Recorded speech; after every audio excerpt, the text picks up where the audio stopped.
Dummy activity क्या होती है? आर्टिफिशियल एक्टिविटी है। And D shall start when B finishes alone.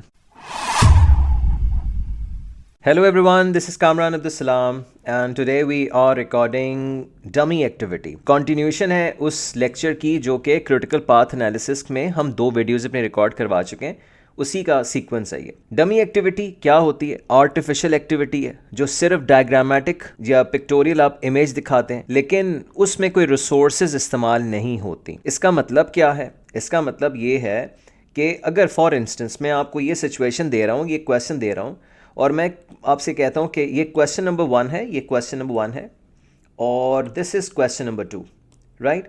और इसकी आप डायग्राम बनाएं तो आप कहेंगे सर ए की प्रीवियस एक्टिविटी कोई नहीं है, बी की भी प्रीवियस एक्टिविटी कोई नहीं है, हम इसको इस तरह कर लेंगे। ए स्टार्ट कर लिया हमने एंड बी स्टार्ट्स, बी भी स्टार्ट हो गया। शुरू की दोनों रिक्वायरमेंट कंप्लीट हो गए, फुलफिल कर दिया आपने।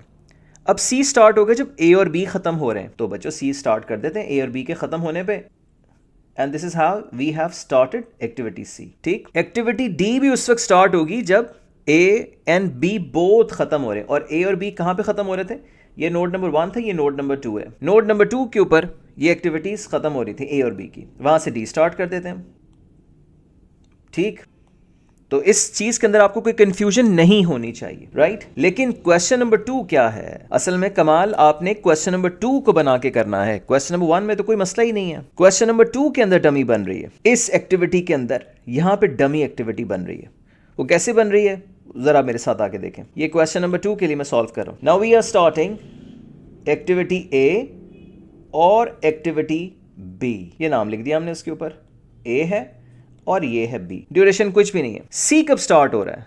सी स्टार्ट हो रहा है जब ए और बी खत्म हो रहे हैं। तो आप कहेंगे सर ये ए और बी को हम यहां खत्म कर देते हैं और सी को स्टार्ट कर देते हैं। सी को स्टार्ट कर दिया हमने, चलो यहां तक भी सही है, ए बी सी तीनों सही है। लेकिन डी को स्टार्ट होने के लिए बी खत्म होना चाहिए। बी कहां पे खत्म हो रहा है? आप कहेंगे सर नोड नंबर 2 पे खत्म हो रहा है। लेकिन बच्चों वहां पे सिर्फ बी खत्म नहीं हो रहा, वहां पे ए भी खत्म हो रहा है। तो क्या हम ऐसा कर सकते हैं कि हम डी को यहां से स्टार्ट करें? अगर डी को यहां से स्टार्ट कर दिया, फिर क्वेश्चन 1 में और 2 में फर्क क्या रहा? बिल्कुल एक सिमिलर हो गए। तो इसका मतलब है ये क्वेश्चन, ये जो डायग्राम मैंने बनाई, ये क्वेश्चन की रिक्वायरमेंट फुलफिल नहीं कर रहे। क्यों फुलफिल नहीं कर रहे? क्वेश्चन हमसे क्या कह रहा था कि you need to start C activity when A and B both finish. ठीक, हमने कर दिया। And D shall start when B finishes alone. मैं बात जरा दोबारा क्लैरिटी से करो। D for delta shall start when B finishes alone। तो यहां पे B तो खत्म नहीं हो रहा, यहां पे A भी खत्म हो रहा है। क्वेश्चन की रिक्वायरमेंट ये नहीं है।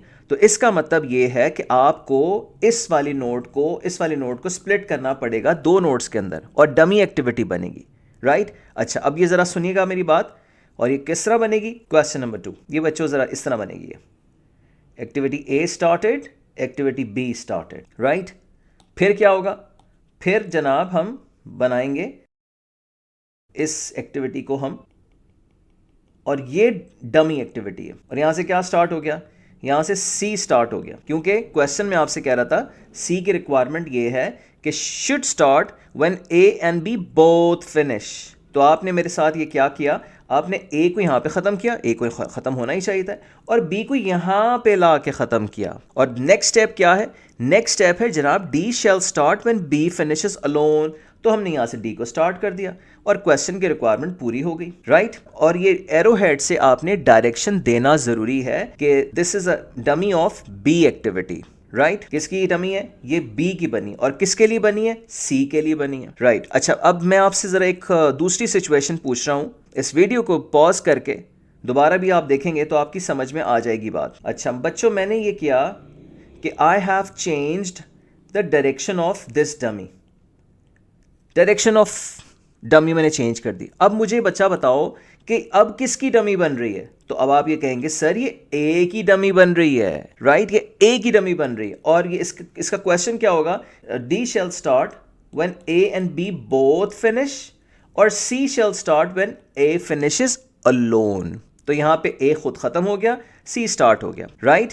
और डी स्टार्ट होगा जब ए और बी दोनों खत्म होंगे। ए एक दफ़ा यहाँ पे इंडिपेंडेंटली ख़त्म हुआ और यहाँ पे जाके बी के साथ ख़त्म हुआ।